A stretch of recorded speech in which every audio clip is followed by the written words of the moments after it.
नमस्कार, मैं हूं शुभम शंकरधर। आप देख रहे हैं मनी 9। स्वागत है आपका आपके पसंदीदा साप्ताहिक कार्यक्रम इकोनॉमिकम में। पिछले हफ्ते के इकोनॉमिकम को आप लोगों का ढेर सारा प्यार मिला, काफ़ी सारे व्यूज़ आए, बहुत सारे सवाल आए, सुझाव आए। सवालों को हमने शामिल किया है। दो अहम सवाल छांटे हैं जिसको हम इस कार्यक्रम में शामिल करेंगे। अर्थात कि नई किस्त के साथ मेरे साथ स्टूडियो में मनी 9 के एडिटर अंशुमान तिवारी जी आ गए हैं। सर, बहुत स्वागत है आपका। अंशुमान जी से चर्चा शुरू करें उससे पहले आपको चारों पड़ाव के बारे में बता दें जो इस कार्यक्रम में है। अर्थात से शुरुआत, उसके बाद आपके सवाल जवाब, इनकम की बात और चलते चलते कोई किताब या वेब सीरीज़ जो अंशुमान जी आपको सजेस्ट करना चाहते हैं। फीता काटते हैं अर्थात का विषय इस बार फिर बड़ा मौजूद है, हमारे आपके आसपास से जुड़ा हुआ है। पिछली बार गोल्ड था, इस बार चर्चा होगी कर्ज की। जी हाँ, कर्ज का जो दौर था सस्ते ब्याज दर का, वो कब आया? अब तो वो जा रहा है, लेकिन ये आया कब था? जब ये आया तो इसने आपकी, हमारी, कंपनियों की, सरकारों की आदतें कैसे बदली? आदतें जो खपत से जुड़ी थीं, जो खर्च से जुड़ी थीं, जो बचत से जुड़ी थीं, या कह लीजिए कि जो निवेश से जुड़ी थीं, इन आदतों को बदला कैसे था? अब जब ये जा रहा है, जो सस्ते ब्याज दरों का दिन था, अगर लंबे समय से अब तो कहीं कोई ब्याज दर पूरी दुनिया में बहुत सस्ता रह नहीं गया कर्ज, तो जब ये जा रहा है तो अब इसके बदलाव क्या होंगे? असर कहाँ दिखेंगे? बुरे असर कहाँ दिखेंगे? अच्छे असर कहाँ दिखेंगे? हमको खुद को कैसे एडजस्ट करना होगा? अपना पर्सनल फाइनेंस, अपनी जेब, अपने बटुए को कैसे एडजस्ट करना होगा? ये तमाम सवाल जितने मैंने अभी पिछले 30 सेकंड में बोले, इन सब का जवाब, इन सब की कुंजी, चाबी एक इकोनॉमिकम में है जिस पर आज हम चर्चा कर रहे हैं। पहला सवाल अंशुमान सर आपसे कि ब्याज दरें तो लंबे समय से ऊपर हैं, भारत में तो रेपो रेट काफ़ी लंबे समय से ऊपर हैं और अब तो रुके हुए हैं पिछले कई मौद्रिक पॉलिसी समीक्षा से। अब ऐसा क्या हुआ जब आप अब लिख रहे हैं या अब कह रहे हैं कि शून्य ब्याज दरों का या सस्ती ब्याज दरों का दौर अब खत्म हुआ? फ़िलासफ़ी की दुनिया में, भौतिकी की दुनिया में और इकोनॉमिक्स की दुनिया में, कई फिजिक्स, फ़िलासफ़ी और इकोनॉमी की दुनिया में कुछ ऐसे सिद्धांत हैं जो एक दूसरे के बड़े करीब हैं। जैसे क्वांटम फिजिक्स में माना जाता है कि पूरी दुनिया में यूनिवर्स एक दूसरे से कनेक्टेड है और कहीं कोई पार्टिकल मूव करता है तो उसका असर पूरी दुनिया में होता है। फ़िलासफ़ी ये मानती है कि एक बटरफ्लाई इफेक्ट होता है, कैओस थ्योरी होती है जिसमें कहा जाता है कि अगर दुनिया में कहीं कोई एक तितली भी पंख फड़फड़ाती है तो उससे दुनिया के किसी हिस्से में बदलाव हो सकते हैं। इसको बटरफ्लाई इफेक्ट कहते हैं और इकोनॉमिक्स में उसे कैओस थ्योरी कहते हैं।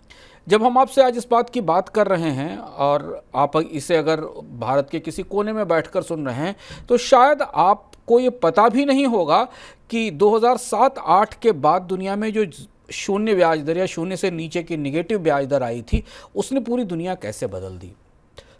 दुनिया के इतिहास के किसी भी कालखंड में एक नीति ने, एक पॉलिसी ने, किसी देश की एक पॉलिसी ने जो बाद में सारे देशों ने अपनाई, इतना बड़ा बदलाव नहीं किया जितना बड़ा बदलाव सिर्फ एक पॉलिसी ने किया था, एक बदलाव ने किया था। जिस घटनाक्रम से निकली थी वो घटनाक्रम में हम आपको बताएंगे, लेकिन दुनिया का जो चेहरा हम 2006 तक देखते थे और जो दुनिया का चेहरा हम 2024 में देखते हैं, थोड़ा ध्यान देकर करीब से सुनेंगे तो आपको समझ में आएगा कि कैसे सिर्फ सस्ती पूंजी कर देने से, पूंजी की लागत कम कर देने से चीज़ें कैसे बदल गई और अब वो जब वापस लौट रही तो क्या होने वाला है।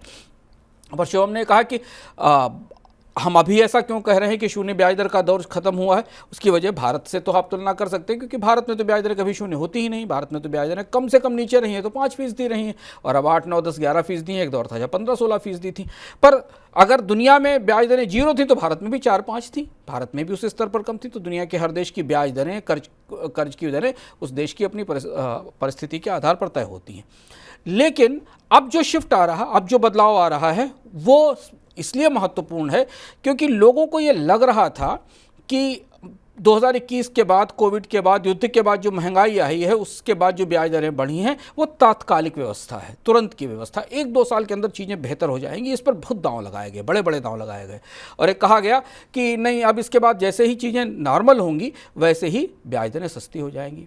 सस्ती ब्याज दरें या सस्ती पूंजी एक नशा है और दुनिया ने इस नशे को पिछले 2008 से 2020 तक पूरी तरह से अपनी पूरी ज़िंदगी में लागू किया। इसलिए लोग बार बार आपको शेयर बाजार में, वित्तीय बाजारों में कहते मिल जाएंगे, नहीं अब तो ख़त्म हुआ ब्याज दर बढ़ने का, और अब तो यहाँ से नीचे आना ही चाहिए। ऐसा क्यों था, क्यों इसकी इतनी ज़रूरत थी, इसने क्या बदल दिया, हम इसे जानने की कोशिश करेंगे। पर अभी हम ऐसा क्यों कह रहे हैं, उसकी वजह यह है, सिमोन कुजनेस ने दुनिया को जीडीपी सिखाई थी। जीडीपी का फार्मूला, जीडीपी कैसे लाया जाए, ये काम सिमोन कुजनेस ने किया था। और उन्होंने एक बड़ा दिलचस्प वर्गीकरण किया था दुनिया की अर्थव्यवस्थाओं का। उनका कहना था कि दुनिया की अर्थव्यवस्था 4 हिस्सों में बांटी जा सकती है, एक अल्प विकसित, एक विकसित, डेवलप्ड और अंडर डेवलप्ड, अर्जेंटीना और जापान। अब आपको ये बड़ा अजीब सा वर्गीकरण लगेगा, क्योंकि हम तो विकसित, विकासशील, least developed, developed, middle developed देशों की बात करते हैं। पर सिमोन कुजनेस कहते थे कि अर्जेंटीना और जापान दुनिया की अर्थव्यवस्थाओं की सबसे अलग प्रकृति है, अलग प्रजाति। इनकी समस्याएं कभी दूरी नहीं होती, इनका इतिहास ही दूसरी तरीके का है। दुनिया की अर्थव्यवस्था किसी अलग दिशा में चलती है और ये हमेशा अलग दिशा में चलती हैं, क्योंकि अर्जेंटीना और जापान दुनिया की सबसे बड़ी पहेली हैं और इनके अभिशाप इतने ज़्यादा बड़े हैं कि इनका समाधान नहीं हो पाता, कभी ठीक नहीं हो पाते। दुनिया की अर्थव्यवस्थाएं मंदी में जाती हैं, उभर आती पर इनकी स्थिति नहीं बदलती। इसी जापान ने 1 महीने पहले जापान के आर्थिक इतिहास का सबसे बड़ा फैसला घोषित किया। जापान ने कहा कि अब 0 से नीचे की या नेगेटिव रेट पर कर्ज नहीं दिया जाएगा। जापान ने लंबे समय से 20 साल से 15 साल से अपने ब्याज दरों को 0 से नीचे रखा था, यानी निगेटिव रखा था। निगेटिव का अर्थ यह था कि अगर आप पैसे ले रहे हैं तो बैंक आपको और पैसे देता था ऊपर से, अगर आप कर्ज लेते थे तो कर्ज के बदले बैंक और ज़्यादा पैसे देता था। जापान ने डिसाइड किया कि अब ये निगेटिव इंटरेस्ट रेट खत्म हो जाएगा। जापान में कर्ज की दर 0 हो गई है, 0 से ऊपर नहीं गई है, लेकिन इस बात की संभावना है कि अब कर्ज ब्याज दरें वहाँ बढ़ेंगी, क्योंकि महंगाई बढ़ रही है। और यहाँ तक आकर इस आखिरी पड़ाव के बाद, क्योंकि जापान दुनिया की प्रमुख अर्थव्यवस्था है, दुनिया की बाकी बची हुई जितनी बड़ी अर्थव्यवस्थाएं थी जहां पर ब्याज दरें 0 के आसपास थी, नकारात्मक थी, वहां यह दौर 2022 से शुरू हो चुका था। जापान अंतिम बाजार था जहां ये परिस्थिति थी। इस परिस्थिति, ये पूरा परिदृश्य अब बदल गया। 1930 के बाद, 1930 की महामंदी के बाद दुनिया ने सस्ती पूंजी का ऐसा दौर कभी नहीं देखा। इतना बड़ा दौर, इतनी सस्ती पूंजी का प्रवाह पूरी दुनिया में कभी नहीं आया। और यहाँ से जो युग खत्म हुआ, ये जो दौर खत्म हुआ है, इसका असर हमें पूरी दुनिया की अर्थव्यवस्था पर अलग अलग महसूस हो रहा है। जब हम आपको बताते चलेंगे तो आपको दिखेगा कि देखिए, जो आपके पास कर्ज बढ़ रहा है, या शेयर बाजार में जो हो रहा है, जो नौकरियाँ जा रही हैं, या IT कंपनियाँ क्या कर रही हैं, इन सब की ज़िंदगी को इसने प्रभावित किया है। अमेरिका 0 ब्याज दर का अब ताज़ा परिस्थिति है कि अमेरिका 0 ब्याज दर का दौर छोड़ चुका है पीछे। अब हाल के दशकों में सबसे महंगी ब्याज दर है।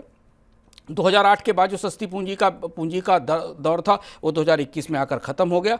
पूरी दुनिया में ब्याज दरें 20 साल के सर्वोच्च स्तर पर हैं। अगर आप औसत इंटरेस्ट रेट को देखें हर देश की, चाहे वो भारत हो या वो अमेरिका हो या यूरोप हो, केवल जापान एक अलग था, सब जगह ब्याज दरें 20 साल के सर्वोच्च स्तर पर हैं। दूसरी बात यह है कि सस्ते कर्ज के दिन जल्दी नहीं लौटेंगे। ये चार्ट आप देखिए अगर, तो आपको दिखाई देगा कि 2005 के बाद से और 2020 के बीच में और अब ब्याज दरें किस स्तर तक बढ़ चुकी हैं। दूसरी बात यह कि दुनिया में सबको ये लग रहा है कि अभी सस्ती ब्याज दरों का दौर तो नहीं लौटेगा, 0 ब्याज दर तो भूल ही जाइए, निगेटिव इंटरेस्ट रेट तो अब इतिहास में दर्ज हो जाएगी। आप अगली पीढ़ियों को किससे सुनाएंगे कि कभी एक वो दौर था जब दुनिया में एक देश था जापान, जहां कर्ज लेने के लिए बैंक पैसे देते थे। ये दौर तो अब खत्म हो गया, ये वापस कभी नहीं लौटेगा। 0 ब्याज दरों का दौर भी अब शायद ही असंभव है कि कभी वापस लौटे, क्योंकि 2008 से 2024 के बीच दुनिया ने जो किया है, उससे वापसी की जो लागत होगी और उसके जो असर होंगे, वो इतने समय तक हॉन्ट करेंगे, डराएंगे, तलवे में चुभी हुई कीलों की तरह, कि दुनिया अब वापस सस्ती पूंजी की तरफ वापस जाने से पहले कई बार सोचेगी, क्योंकि ये जरूरत थी, तो वापस नहीं लौटेगा। और इसलिए नौकरियों के बाजार से लेकर तकनीक के बाजार तक, पूंजी के बाजार से लेकर शेयर बाजार तक, सरकारों के कामकाज से लेकर बाजारों के कामकाज तक, इतनी तेज़ी से पिछले 2 साल में इतनी सारी चीज़ें बदली हैं कि उसकी रफ्तार से हम तालमेल भी नहीं कर पा रहे हैं। हम इसे समझ ही नहीं पा रहे हैं कि हमारे आसपास की दुनिया अचानक कैसे बदल जाती है। एक सबसे अच्छी कंपनी, चलती हुई कंपनी, अचानक गूगल जैसी कंपनी अपने कर्मचारियों की छटनी शुरू कर देती है। मेटा जैसी कंपनी, जिसके बारे में माना जाता था कि नौकरी देती ही रहती है, इतना पैसा मेटा के पास से आता रहता है, वो नौकरियों में छटनी शुरू कर देती। TCS, इन्फोसिस जैसी कंपनियां जिनमें नौकरियों की गारंटी मानी जाती थी, वो अपने यहाँ कर्मचारियों की में छटनी कर रही होती। या भारतीय बाजार में, जब भारत में आर्थिक विकास दर 7% के आसपास है, तो विदेशी निवेशक पूंजी बटोर कर बाहर निकल रहे होते हैं।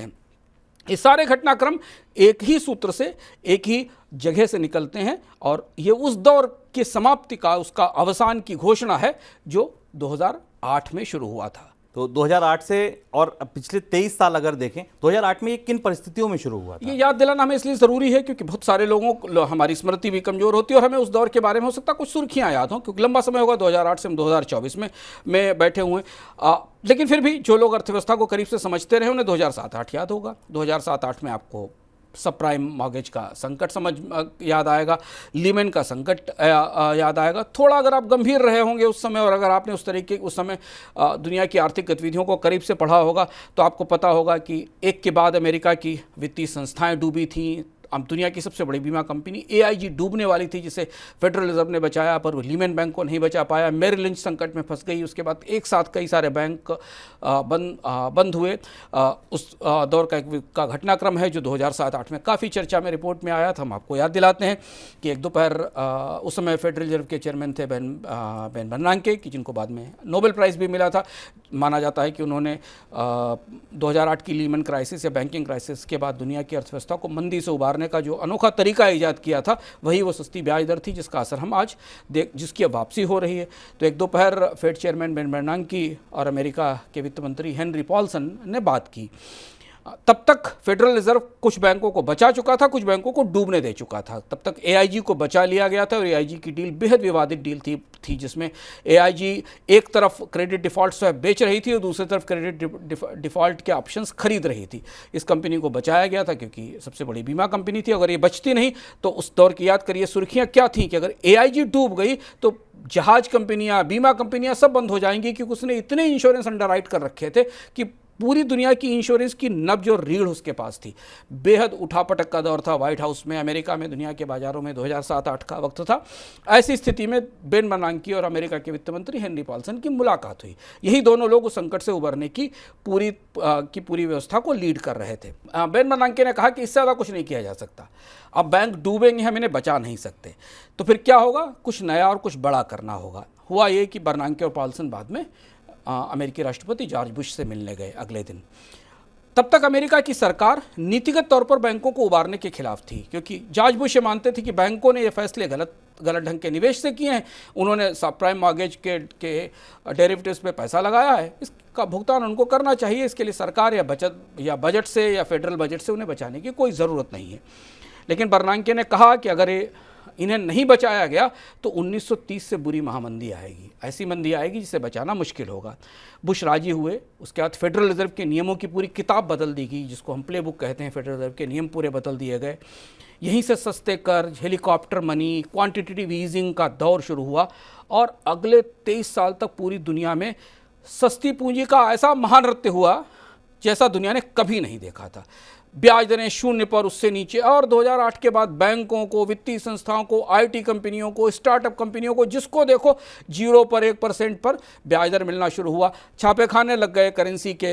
डॉलर छपे, रुपया छपा, युआन छपे, यूरो छपे और पूरी दुनिया में यह माना गया कि ये सस्ती पूंजी का दौर अब चिरंतन और स्थायी हो गया है। लेकिन वक्त तो अपनी गति से चलता है। 2021 में कोविड आया। कोविड के आने के साथ पूरी दुनिया में सप्लाई चेन डिस्टर्ब हुई और सप्लाई चेन डिस्टर्ब होने के साथ बैंकों का जो नेमेसिस है, बैंकों का जो सबसे बड़ा दुर्भाग्य है, वो थी महंगाई। और महंगाई लौटकर वापस आ गई। उस दौरान नहीं आई जब दुनिया में सस्ती पूंजी बह रही थी। अचानक बैंक डरे क्योंकि महंगाई में तेज बढ़ोतरी थी और बैंकों ने कर्ज महंगे किए।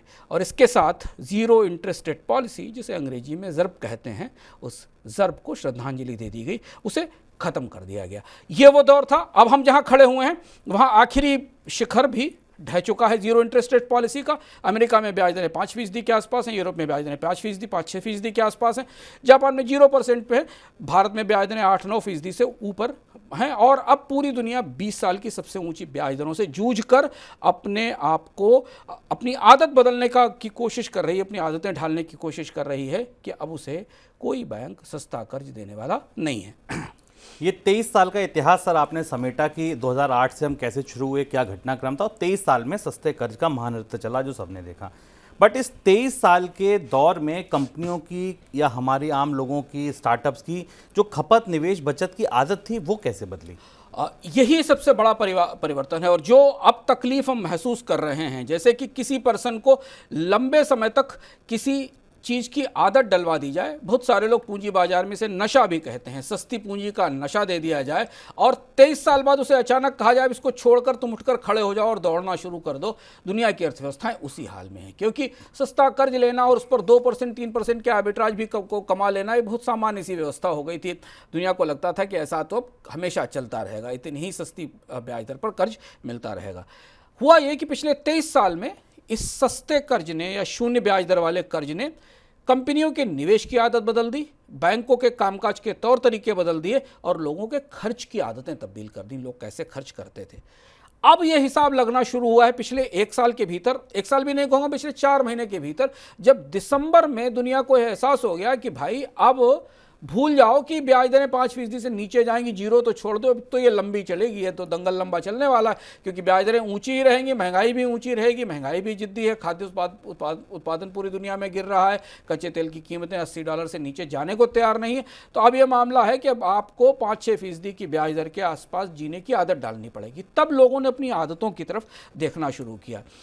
अब यह समझने की कोशिश की जा रही कि सस्ते कर्ज की आदत ने दरअसल किसका सबसे ज़्यादा नुकसान किया और किसको खड़े होने में महंगे कर्ज के साथ सबसे लंबा वक्त लगेगा, किसके पैर इस नशे ने कमजोर कर दिए, तोड़ दिए।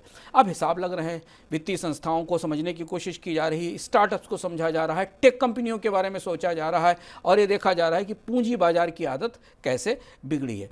अब है क्या कि जब सस्ती पूंजी थी तो चाहे वो कंपनियां हों या इन्वेस्टर हों या खर्च करने वाले आम परिवार के लोग हों, जब आपको हाउसिंग लोन सस्ता मिल रहा था, क्रेडिट कार्ड फ्री में मिल रहे थे तो दबाकर पैसा लिया गया, खर्च किया गया, कर्ज लिया गया, सरकारों ने खूब कर्ज जुटाया। अब वो सब इस पूरे ये जो पूरा समुद्र था सस्ती पूंजी का, इसमें लोग तैरते नहाते रहे थे।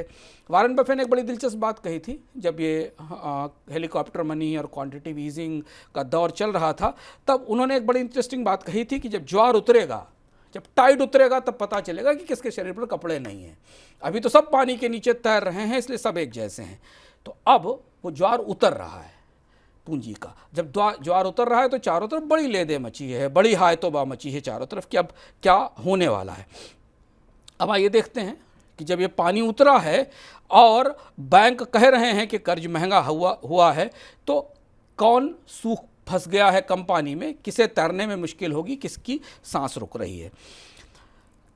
मुफ्त पूंजी और कर्ज ने पिछले 25 साल में अगर आप ध्यान से देखें तो बाजार की कहानियां ही बदलती थी। बाजार एक दूसरे तरीके से बात करता था। आप भी जो करीब से अर्थव्यवस्था को पिछले 10-12 साल से देख रहे हैं, आपने कभी अगर आपकी पुरानी समझ अर्थव्यवस्था के बारे में रही होगी तो आप हमेशा ये मानते होंगे कि घाटा बुरा होता है, घाटा सही नहीं है, पर भविष्य में लाभ की संभावनाएं दिखाकर आज के रिटर्न बेचने की पूरी प्रक्रिया मुफ्त पूंजी के साथ, जीरो पूंजी के साथ है। स्टार्टअप्स ने कहा हम खूब घाटा कमा रहे हैं और वही घाटा ही हमारी ग्रोथ है, वही घाटा ही हमारी कमाई है, क्योंकि वेंचर कैपिटल फंड्स के पास 0% ब्याज का पैसा था और उन्होंने इसमें खूब पैसे लगाए और इसलिए स्टार्टअप्स का एक पूरा दौर आया।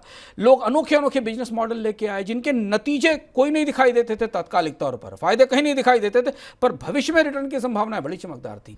बहुत अच्छी अच्छी रिपोर्ट्स बनाई गई, तो वो जो मॉडल आए उन मॉडल्स को सस्ते कर्ज का फायदा मिला, क्योंकि उसमें लोगों ने शून्य में पूंजी लेकर पैसा लगाया। पूंजी बाजारों ने तो ऐसा दौर कभी नहीं देखा। दुनिया के इतिहास में कभी भी पूंजी बाजारों में इतनी तेज बढ़ोतरी नहीं हुई जो बढ़ोतरी हमने 2008 के बाद 2024 के बीच में देखी, जबकि 2008 में भयानक क्राइसिस आई थी, बैंक डूबना शुरू हुए थे। उभरते बाजारों का यानी इमर्जिंग मार्केट्स का, भारत जैसे उभरते बाजारों का दौर भी इसी दौरान खुला, इनका दरवाजा भी इसी समय खुला।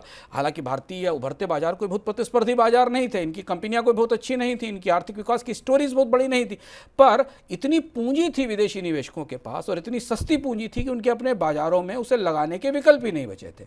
तो कहाँ मिल रहा था? जो बात शिवम ने आपसे शुरुआत में कही कि 0% पर अमेरिका से लोग पैसा उठाते थे, तब उस समय जबकि भारत में भी ब्याज दरें कम थी, तब भी 5% का रिटर्न तो था ना भारत में, तो 5% की ब्याज दर का आर्बिट्रेज का फायदा मिलता था। तो इसलिए झुंड बना के पूंजी निवेशक निकले, क्योंकि तब दुनिया के बाजार में एक हिस्सा ऐसा था जो 0 और 0% ब्याज दर का था, और एक हिस्सा दुनिया का ऐसा था जहां 4-5% की ब्याज दरें थी। चाहे वो इमर्जिंग मार्केट फिलीपींस हो, भारत हो, टर्की हो, इन देशों में था, तो वो पूंजी वहां से यहां आती थी और हम कहते थे कि इमर्जिंग मार्केट की संभावनाओं पर निवेश हो रहा है, यहां पर भारी संभावनाएं हैं। मोमेंटम इन्वेस्टिंग आई, शेयरों की कीमत को पंख लग गए। उसके बाद जो दुनिया के शेयर बाजारों में बढ़ोतरी हम आगे आपको दिखाएंगे, चार्ट पर बताएंगे कि कितनी तेजी से पूरी दुनिया के शेयर बाजारों में निवेश आया। अगर आप कोविड के दौरान हुई गिरावट को निकाल दें शुभम, जो कोविड के दौरान छोटी सी गिरावट आई थी, तो अमेरिका का स्टॉक मार्केट 2008 के संकट के बाद 580% बढ़ा। 580% की ग्रोथ अमेरिका के स्टॉक मार्केट में 2008 की क्राइसिस के बाद आई। सरकारों ने तो इतना सस्ता कर्ज लिया, क्योंकि सरकारें खूब बढ़कर खुलकर खर्च करने लगी, बड़े बड़े इंफ्रास्ट्रक्चर बनाए जाने लगे। 2007 से 2020 के बीच दुनिया भर में सरकारों का डेट टू जीडीपी रेशियो, यानी कर्ज और जीडीपी का अनुपात 58% से 98% हो गया, सिर्फ 90। इसीलिए भारत में 100% का जीडीपी अनुपात आपको दिखाई दे रहा है। कंपनियों को इस सस्ते कर्ज के बाजार में खेलने का मौका मिला। नॉन फाइनेंशियल कॉर्पोरेट कर्ज, नॉन फाइनेंशियल में बैंकों को हटा दिया जाता है, नॉन फाइनेंशियल कॉर्पोरेट डेट जो कि कंपनियां अपने परियोजनाओं में निवेश के लिए लेती हैं, उसका जीडीपी अनुपात 2007 से 2020 के बीच में 77%, 77% से बढ़कर 97% हो गया। कंपनियों ने दबाकर कर्ज उठाया, सरकारों ने दबाकर कर्ज उठाया, बैंकों ने सस्ता कर्ज बांट कर लोगों को खर्च करने के लिए प्रेरित किया। जो डिमांड हमने उस समय देखी वहां से आई थी, लोगों की आदतें खराब हुई, उन्होंने सस्ते कर्ज लिए, उन्होंने उस तरह उन सस्ते कर्ज के सहारे खर्च किया, और निवेशकों ने सस्ता कर्ज उठाकर इमर्जिंग मार्केट्स में रिटर्न्स बनाने शुरू किए, पैसा डालना शुरू किया। ये वो तस्वीर थी।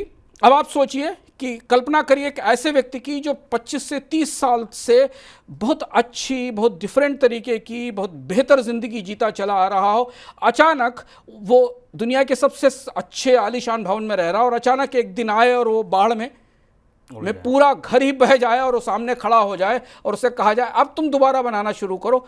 बहुत सारे निवेशक, बहुत सारी कंपनियां, बहुत से बाजार इसी परिस्थिति का सामना कर रहे हैं। सर, क्या यही वो दौर था 20-25 साल का, 23 साल का, जब बड़ी बड़ी आईटी कंपनीज और स्टार्टअप भी खड़े हो गए इन्हीं के सहारे? हाँ, अब जिन हम फायदे की, हमने आपको एक मोटा फायदा बताया, पर जिस चीज़ को लेकर दुनिया में सबसे ज़्यादा चर्चा है इस समय शुभम, वो ये है आईटी सेक्टर को लेकर, सूचना तकनीक को लेकर। क्योंकि भारत में तो पिछले 10-12 साल में हर तीसरे व्यक्ति का सपना यही था कि वो किसी बड़ी आईटी कंपनी में काम करेगा, और इसीलिए पढ़ाई, स्कूल, कॉलेजेस, भयानक बड़ा निवेश हुआ पूरी दुनिया में, और आईटी सेक्टर की ग्रोथ के सहारे भारत की एक पूरी पीढ़ी ने अपने भविष्य की सारी संभावनाओं का आकलन किया।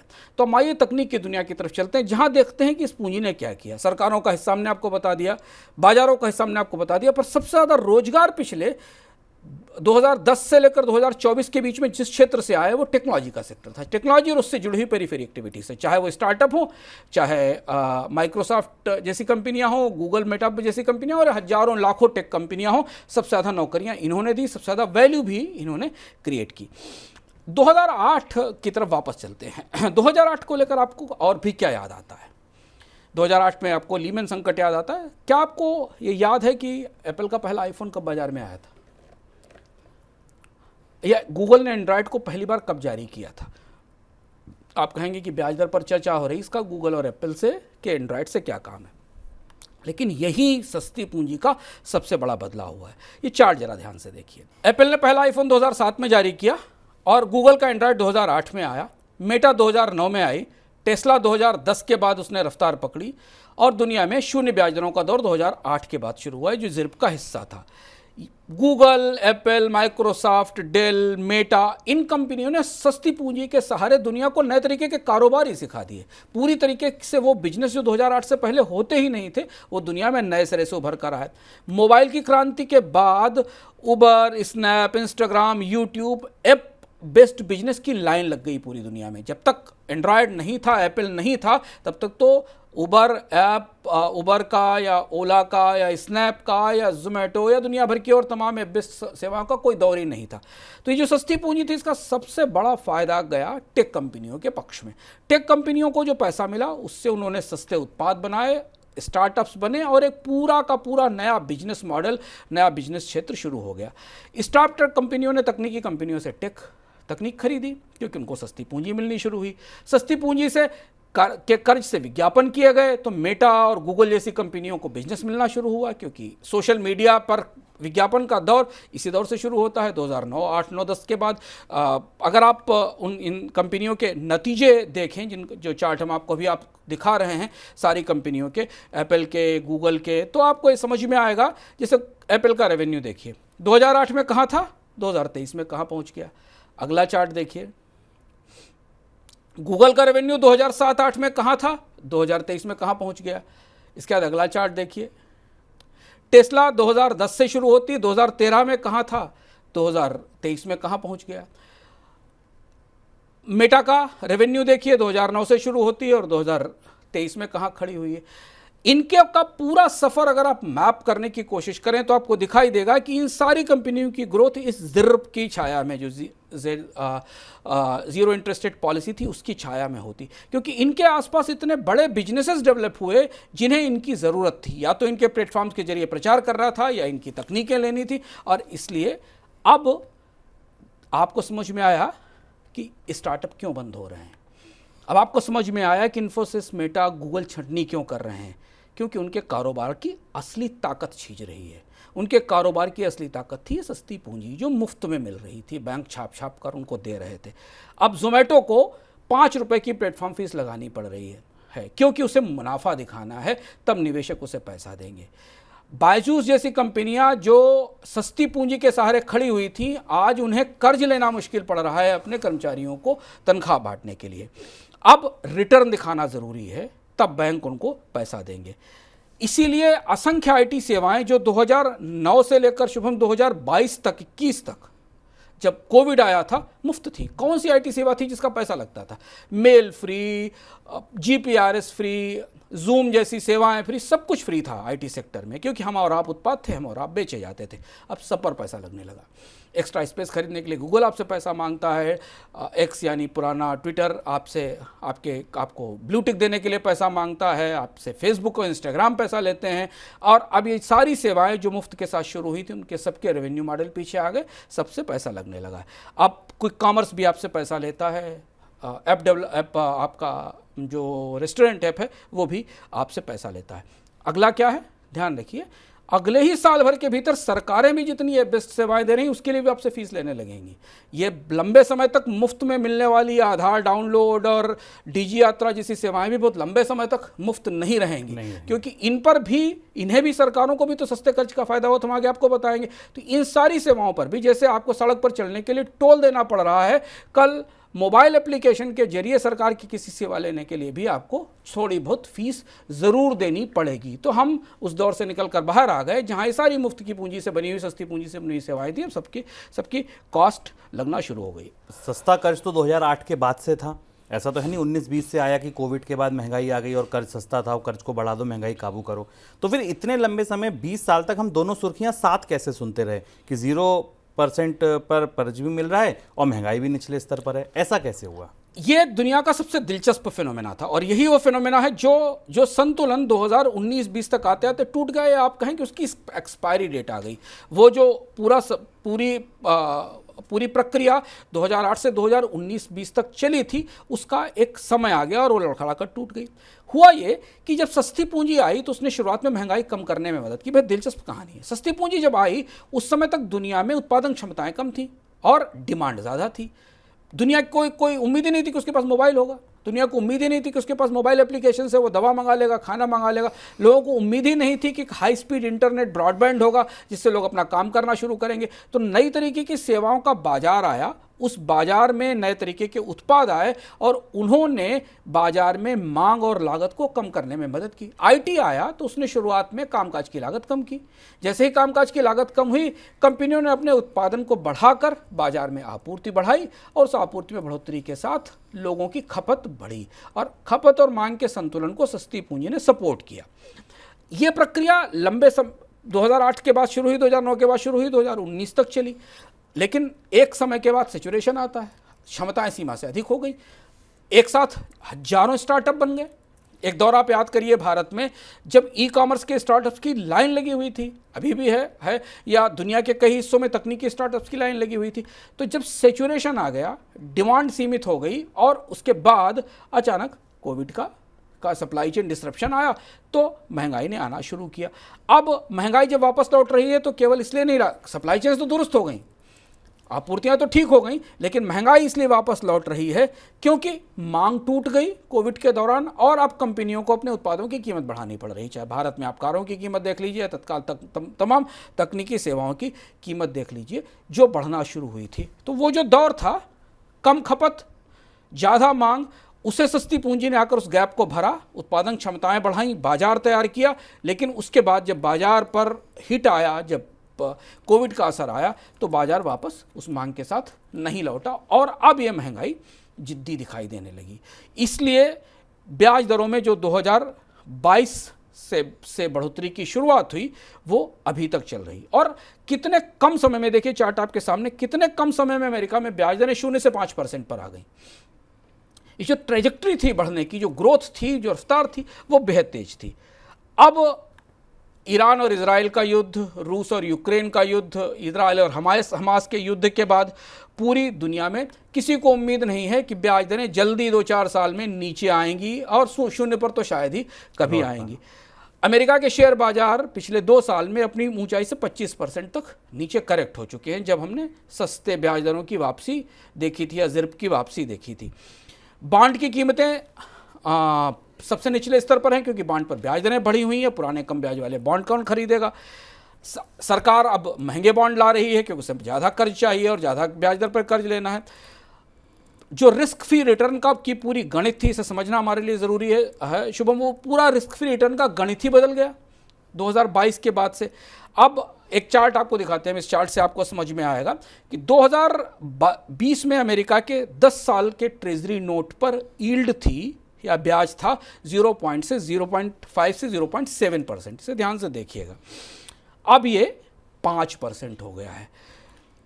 ये बॉन्ड हर महीने, हर 6 माह में ब्याज देते थे और 10 साल में आपका मूलधन वापस होता था। लेकिन अब जो नए बॉन्ड आए हैं ये आपको बेहतर रिटर्न दे रहे हैं, अच्छा ब्याज दे रहे हैं क्योंकि इसमें 5 पोस्ट जिर्प अगर आप देखें नीचे तो 5% का ब्याज दर है, हर 10 साल पर $500 का इंटरेस्ट है और 50% मूलधन आपका 10 साल में वापस आ रहा है।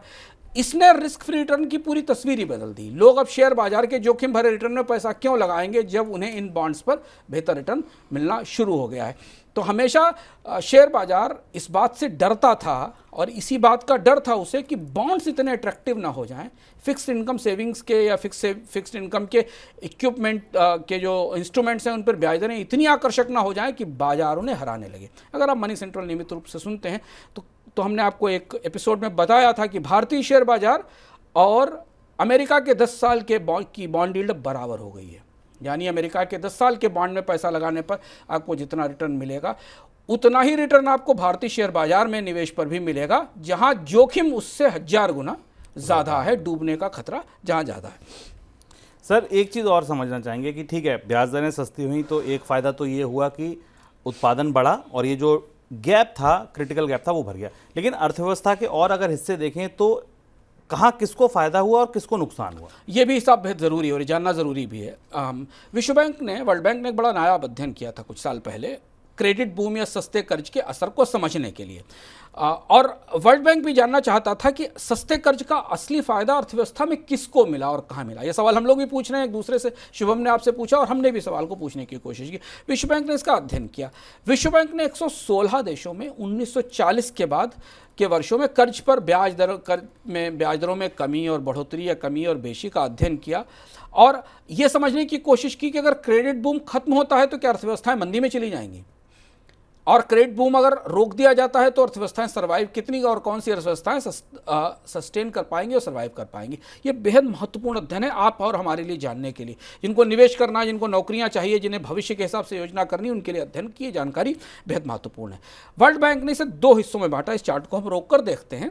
वर्ल्ड बैंक ने दुनिया में कर्ज लेने वाले क्षेत्रों को 2 हिस्सों में बांटा। एक ऐसा सेक्टर जो नॉन ट्रेडेबल सेक्टर क्रेडिट था और दूसरा ट्रेडेबल सेक्टर क्रेडिट, यहाँ ध्यान रखना जरूरी से, ये बहुत महत्वपूर्ण वर्गीकरण है।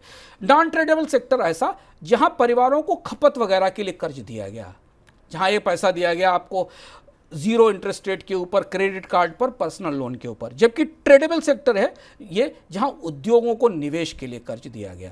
तो नॉन ट्रेडेबल सेक्टर में पूंजी निवेश का भी कर्ज है, स्टार्टअप का भी कर्ज है, पर ट्रेडेबल सेक्टर में वो कर्ज आता है जहां कंपनियों ने कैपेसिटीज क्रिएट की, फैक्ट्रियों में पैसा लगाया, इन्वेस्टमेंट किया। ये विश्व बैंक ने अपने अध्ययन में पाया कि ब्याज दर बढ़ने के बाद आमतौर पर जो कर्ज खपत बढ़ाने के लिए, housing debt, pent up demand create करने के लिए, स्टॉक मार्केट में इन्वेस्टमेंट करने के लिए और स्टार्टअप जैसे मॉडल में किए गए, वहाँ की अर्थव्यवस्थाएं संकट में आ जाती हैं, क्योंकि ये कर्ज हमेशा क्रेडिट बूम खत्म होने के बाद मंदी की तरफ ले जाते हैं। अध्ययन सही साबित हो गया। आपके सामने गूगल, मेटा, टीसीएस, इन्फोसिस, ये सारी कंपनियों की तस्वीर आपके सामने, शेयर बाजारों में निवेश की तस्वीर सामने है। क्योंकि होता यह है कि इनके साथ जो नकली डिमांड आई थी फिर वो टूटती है, वो वापस लौटना शुरू करती है। अच्छा, विश्व बैंक ने यह भी पाया अपने इस अध्ययन में कि पूंजी का यह स्वभाव है, सस्ते कर्ज का स्वभाव है कि वो हमेशा नॉन प्रोडक्टिव सेक्टर्स की तरफ तेजी से बहता है प्रोडक्टिव सेक्टर्स की तुलना में। यानी वो लोग जो नॉन प्रोडक्टिव कामों के लिए पूंजी का इस्तेमाल करते हैं, सट्टेबाजी, स्पेकुलेशन, शेयर बाजार में निवेश, प्रॉपर्टी मार्केट में बूम क्रिएट करने के लिए या क्रिप्टो में, वहाँ इसका प्रवाह ज़्यादा होता है, इसलिए वहाँ पर संकट की संभावनाएं ज़्यादा बनती दिखाई देने लगी। अब जब ये सस्ते कर्ज का पानी उतर रहा है तो हमें रोजगारों की छटनी से समझ में आ जाएगा कि किसको कौन सस्ती पूंजी पर कितना निर्भर था और किसको कितना नुकसान हुआ। एक और दूसरी बात, आम परिवारों की बातचीत। आम परिवारों को इससे कितना फ़ायदा हुआ और नुकसान हुआ ये जानना बहुत ज़रूरी है, क्योंकि हम और आप और तमाम आम लोग जिन्होंने 2008 के बाद 2024 तक का दौर देखा है, उनकी ज़िंदगी को इस कर्ज ने कैसे प्रभावित किया। क्या भारत में, अमेरिका में, यूरोप में सस्ते कर्ज से वास्तव में समाज के कम आय के वर्गों को, मध्यम आय के वर्ग के लोगों को फ़ायदा हुआ या नहीं, ये बेहद महत्वपूर्ण तथ्य जानना ज़रूरी है। इसके बाद मैं एक और ज़रूरी चीज़ बताऊंगा भारत के संदर्भ में जानने के लिए। मैकेंजी का एक अध्ययन मैं बताता हूँ। मैकेंजी ने अपनी रिसर्च में पाया कि 2007 से 2022 के बीच में, जब तक ब्याज दरों में कमी का दौर रहा या शून्य के आसपास ब्याज दरों का दौर रहा, अमेरिका के 1% अमीरों की नेटवर्थ 40% बढ़ी इस सस्ते खर्च से, जबकि सबसे निचले अमेरिकी, जो सबसे कम कमाई वाले या सबसे कम आय वाले अमेरिकी थे, उनकी नेटवर्थ में केवल 8% की बढ़ोतरी हुई। यानी इस कर्ज के बाद अब तमाम अध्ययन, तमाम डेटा उपलब्ध है जो आपको पता है कि पूरी दुनिया में सस्ते कर्ज के दौरान इनकम इनइक्वालिटी रिकॉर्ड स्तर तक बढ़ गई। भारत के खपत में कितनी असमानता है, इसका हिसाब हमने आपको पिछले इकोनॉमिकम में बताया था। ये भी वही दौर था जब भारत में भी कर्ज सस्ता था, भारत में भी डिमांड अच्छी थी, उसके बाद भी भारत में आय की असमानता, खपत की असमानता कितनी बड़ी दिखाई दी। भारत के कर्ज को लेकर एक ताज़ा आंकड़ा आया जो हम पहले भी आपको बता चुके हैं, उसका अपडेट आंकड़ा आया कि भारत में परिवारों का कर्ज रिकॉर्ड स्तर पर पहुँच गया। भारत में बहुत कम परिवार हैं ऐसे जो कर्ज ले सकते हैं, और भारत में कर्ज की मांग प्राइवेट लेवल पर, हाउस होल्ड डेट की, पारिवारिक कर्ज की मांग शुभम उस समय बढ़ना शुरू हुई जब ब्याज दरें बढ़ना शुरू हुई। 2020 के बाद जब नौकरियां गई, लोगों की बचतें टूटी, तो उन्होंने कर्ज लेकर खर्च करना शुरू किया। तो दुनिया में कर्ज महंगा होने के साथ कर्ज की मांग कम होती थी, भारत में कर्ज महंगा होने के बाद कर्ज की मांग डबल डिजिट में पहुंच गई। ये और भी विकट परिस्थिति है जो परिवारों की वित्तीय स्थिति के बारे में बताती है। तो सर, अब तो ये तय हो गया कि बहुत सस्ता कर्ज या 0% पर तो नहीं मिलना, ये तो अब तय है। तो अब जो ऊंची ब्याज दर का युग आएगा उसमें कौन कौन से बदलाव होते देख रहे हैं आप? देख, बहुत सारे बदलाव, चूंकि दुनिया ने ना तो सस्ती ब्याज दरों का ऐसा दौर कभी देखा था और ना इसकी वापसी देखी थी, तो बहुत सारे बदलाव तो हम अभी समझ भी नहीं सकते, पर कुछ चीज़ों के संकेत हमें मिलने लगे हैं। कई सारे काफ़ी कुछ ऐसा होगा जिसे समझ पाना हमारे लिए मुश्किल होगा। एक चीज़ आपने देखा कि कोविड के बाद से कंपनियों ने कर्ज लेना कम कर दिया, कॉर्पोरेट कर्ज घटते चले गए, बल्कि कंपनियों ने अपने कर्ज घटाने शुरू कर दिए, वापस करना शुरू कर दिया। अब क्योंकि कंपनियों के लिए ब्याज का बोझ बढ़ना शुरू हो गया है, और जब ब्याज का बोझ बढ़ रहा है, मार्केट में डिमांड नहीं है, रिटर्न नहीं है, तो कंपनियां कर्ज में अपना हाथ नहीं फंसा रही। भारत के आम लोग उस समय कर्ज ले रहे हैं जब कंपनियां कर्ज नहीं ले रही। कंपनियां ज़्यादा समझदार हैं, जब तक ब्याज दरें कम थी तब तक उन्होंने खूब कर्ज उठाया। भारत के आम लोग जब ब्याज दरें ऊँची हैं तब कर्ज लेकर मोबाइल फ़ोन खरीद रहे हैं, गाड़ियाँ खरीद रहे हैं, कारें खरीद रहे हैं। अब कंपनियों को अपने निवेश के लिए शेयरधारकों की पूंजी चाहिए। और इसलिए पिछले 1 साल के 1.5 साल के दौरान आपको भारतीय बाजार में आईपीओज की बाढ़ लगी दिखाई देती है। छोटी बड़ी तमाम कंपनियां, स्मॉल कंपनियां भी बाजार में आईपीओ लेकर आ रही। अगर एक कर्ज 4 या 5% पर होता तो कोई भी कंपनी आईपीओ लाने की नहीं सोचती, बाजार बैंक से कर्ज लेती और 7-8% के आरओआई पे, 10% के आरओआई पे धंधा कर रही होती है। लेकिन अब बैंक इतना महंगा कर्ज दे रहे हैं कि कंपनियां इक्विटी की तलाश कर रही हैं और सारी कंपनियों को इक्विटी मिलना संभव नहीं है। इसलिए जो छोटी कंपनियां हैं जो सिर्फ कर्ज पर निर्भर हैं वो डूबती जाएंगी, बंद होती जाएंगी, नौकरियां खत्म होती जाएंगी, क्योंकि उनको इतने रिटर्न ही नहीं होंगे कि 12-13% के इंटरेस्ट रेट के ऊपर एक एसएमई कंपनी 12-13% का कर्ज ले सके और उसके ऊपर वो 20% और 22% का बिजनेस में प्रॉफिट या रिटर्न गेन कर सके। तो जो इक्विटी ले आएंगे उनका तो धंधा चलेगा, या जिनके पास कैश फ्लो अच्छे होंगे उनका धंधा चलेगा। 2010 का वक्त होता तो शायद बायजूस, वोडाफोन को कोई भी कर्ज दे देता, लेकिन आज इन पे कोई हाथ रखने को तैयार नहीं है, कोई पैसा देने को तैयार नहीं है। दूसरी बात है कि कंपनियां अब नए निवेश सीमित कर रही हैं क्योंकि डेट फाइनेंसिंग की संभावनाएं सीमित हैं और इक्विटी एक निर्धारित सीमा तक ही ली जा सकती है, क्योंकि इक्विटी देने के बदले कंपनी को अपना हिस्सा भी तो बाजार में बेचना पड़ता है, प्रमोटर्स को अपने हिस्से में भी कमी करनी पड़ती है। तो आप कितना बेचोगे, 5%, 10%, 15%, नहीं तो फिर कंपनी निवेश पर नियंत्रण कम हो जाएगा। इसलिए भारत में कंपनियां आप सीमित निवेश कर रही हैं, रोजगारों में कमी का, पर इसका असर साफ हमें दिखाई देता है। कोविड के बाद अगर दुनिया में भारत के बाजार में रोजगारों में कोई बढ़ोतरी नहीं दिखी तो उसकी सबसे बड़ी वजह है कि पूंजी सस्ती नहीं रही। कोविड के बाद पूंजी महंगी होती चली गई और इसलिए कंपनियां कोई नए बड़े निवेश नहीं कर पाई। जॉम्बी कंपनीज, स्टार्टअप, सिर्फ सस्ती पूंजी पे चलने वाले तमाम कंपनियां, उद्योग डूबेंगे, डूब रहे हैं, बस्ट होंगे। अब हमने देखा दुनिया में बैंक्रप्सीज का नया दौर शुरू होगा, कंपनियों की बैंक्रप्सी का। चीन आपके सामने ताज़ा उदाहरण है। देखिए, चीन की 2 बड़ी कंपनियां प्रॉपर्टी मार्केट में कोलैप्स कर गई, चीन की बाकी कंपनियां बैंक्रप्ट होने को तैयार खड़ी हुई। ये सब सस्ती पूंजी से बने हुए खेल थे जो अब फटने लगे हैं। तो ये हमें आपको कई जगह भारत में भी और दुनिया में कई जगह दिखाई देगा। सरकारें कर्ज के कारण दोहरी हो गई हैं क्योंकि सरकारों ने इस सस्ते कर्ज के दौरान खूब कर्ज उठाया। मैंने आपको बताया रिकॉर्ड कर्ज बढ़ा, 98% जीडीपी के आसपास पहुंच गया। अब भारत ने अमेरिका में, IMF ने भारत के लिए, अमेरिका के लिए, चीन के लिए, सब जगह कर्ज को लेकर खतरे की घंटी बजा दी है। 100% जीडीपी के 100%, 150%, 200% तक के कर्ज पहुंच गए हैं। अब सरकारें क्या करेंगी? ब्याज दरें तो कम नहीं होने वाली, महंगा कर्ज उठा लिया उसे तो उसी कर्ज पर चुकाना होगा, क्योंकि नहीं तो बैंक कोलैप्स करेंगे जिन्होंने पैसा दिया है। तो अब बजटों में कटौती होगी, खर्च घटेंगे, तमाम सेवाएं जो मुफ्त दी जा रही हैं उन पर पैसा लगेगा, उनसे फीस ली जाएगी। अगली बात, जब सस्ता कर्ज था तब बैंक बड़े खुलकर खेल रहे थे, खूब कर्ज बांट रहे थे। अब उन्हें लोगों से जमा जुटाने के लिए ऊंची लागत देनी पड़ रही, डिपॉजिट्स के लिए ज़्यादा ब्याज देना पड़ रहा है। बड़े कॉर्पोरेट ग्राहक तो कर्ज लेने के लिए आ नहीं रहे, और पर्सनल लोन और रिटेल क्रेडिट वाले जो हैं वो कितने कर्ज चुका पाएंगे ये तय नहीं है। इसलिए पूरा का पूरा कर्ज का बाजार जो कभी 2018 से पहले तक कॉर्पोरेट्स पर डिपेंडेंट था, अब अच्छी साख वाले रिटेल इंडिविजुअल लोगों पर डिपेंडेंट हो गया है। तो बैंकिंग कंपनियों के बिजनेस मॉडल्स में एक बड़ा बदलाव दिखाई देगा। हो सकता है सब आपको अभी महसूस ना हो रहा हो या थोड़ा बहुत महसूस हो रहा हो, क्योंकि और अगर आपको महसूस नहीं हो रहा तो गलत नहीं है, क्योंकि अर्थव्यवस्थाएं IPL का मैच तो होती नहीं है कि 20 ओवर में फैसला हो जाए। दरअसल होता यह है कि जब तक हम समझ पाएँ तब तक हमारे पैरों के नीचे से ज़मीन खिसक जाती है। अर्थव्यवस्थाओं में ऐसा होता है। आपको शायद अगर आपने अमेरिका में के या दुनिया में अर्थव्यवस्थाओं के इतिहास के बारे में पढ़ा होगा तो आपको एक दिलचस्प किस्सा सुनाते हैं। जनवरी में 2030 में जब अमेरिका में ग्रेट स्टॉक क्रैश हुआ, जो सबसे बड़ी गिरावट थी दुनिया के इतिहास की, और जहां से महामंदी के शुरुआती संकेत मिल रहे थे, शुभम उस समय क्या हुआ, उस समय अमेरिका में एक सर्वे किया गया, ठीक स्टॉक क्रैश के बाद, जब स्टॉक मार्केट में रिकॉर्ड गिरावट आई, सर्वे किया गया और लोगों से पूछा गया कि अमेरिका की सबसे बड़ी समस्या क्या है। उस सर्वेक्षण में, अमेरिका में सर्वेक्षणों का बड़ा लंबा और बड़ा भव्य इतिहास रहा है। तो आपको पता है क्या जवाब दिए थे लोगों ने जवाब दिए थे, न्याय व्यवस्था ठीक नहीं है, नशे पर रोक लगाई जानी चाहिए, कानून व्यवस्था ठीक नहीं है, विश्व शांति के लिए अमेरिका को कुछ और करना चाहिए। और आप चौंकिए नहीं, इसी साल इस सर्वे के 3 महीने बाद आधे से ज़्यादा अमेरिकी कंगाल और मोहताज हो गए। अमेरिका के इतिहास में सबसे बड़ी महामंदी आई। तो फ्रेडरिक लुईस एलन ने लिखा था अपनी किताब में, खास महत्वपूर्ण बात है कि अर्थव्यवस्था के मामले में हमारी जानकारियाँ इसलिए थोड़ा पिछड़ जाती हैं कि जब चीज़ें बिखर रही होती हैं तब लोगों को गुस्सा नहीं आता। जब उनके सामने चीज़ें टूट रही होती हैं तब उनको गुस्सा नहीं आता। वे तब गुस्से में आते हैं जब चीज़ों में बिखराव आ चुका होता है और उन्हें रोका नहीं जा सकता है। मगर हमारी जिम्मेदारी है कि हम आपको ये सच बताएं कि क्या चल रहा है, वास्तविकताएं बताएं, अर्थव्यवस्था के भीतर आंकड़ों के आर पार ले जाकर आपको दिखाएं, बताते चलें कि सूरत हाल क्या है।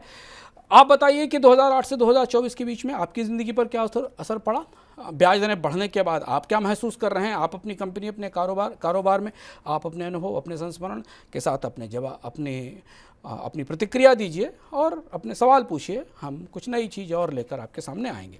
कोई हिस्सा अगर आपको लगता हो कि सस्ते कर्ज या महंगे कर्ज का हम इस इकोनॉमिकम में नहीं समेट पाए, तो आप जरूर अपना सवाल पूछिए, तो वो भी हिस्सा हम कवर करेंगे। अपने सुझाव भी दीजिए। फिलहाल जो पिछले हफ्ते सवाल है उनमें 2 सवाल लेता हूं। पहला सवाल सर हार्दिक का है, क्या करेंसी की बेंचमार्किंग का डॉलर के सिवा कोई विकल्प आ सकता है? मुश्किल है, क्योंकि अभी फिलहाल पूरी दुनिया में फिएट करेंसी के तौर पर डॉलर ही उपलब्ध है। और डॉलर, चूंकि अमेरिका में डॉलर 2 तरीके से तैयार होते हैं, एक अमेरिकी खपत के लिए और अंतर्राष्ट्रीय खपत के लिए। तो अमेरिका दुनिया में करेंसी का एक्सपोर्टर भी है। दुनिया के हर देश को डॉलर्स चाहिए होते हैं, तो अमेरिका उनको देता है।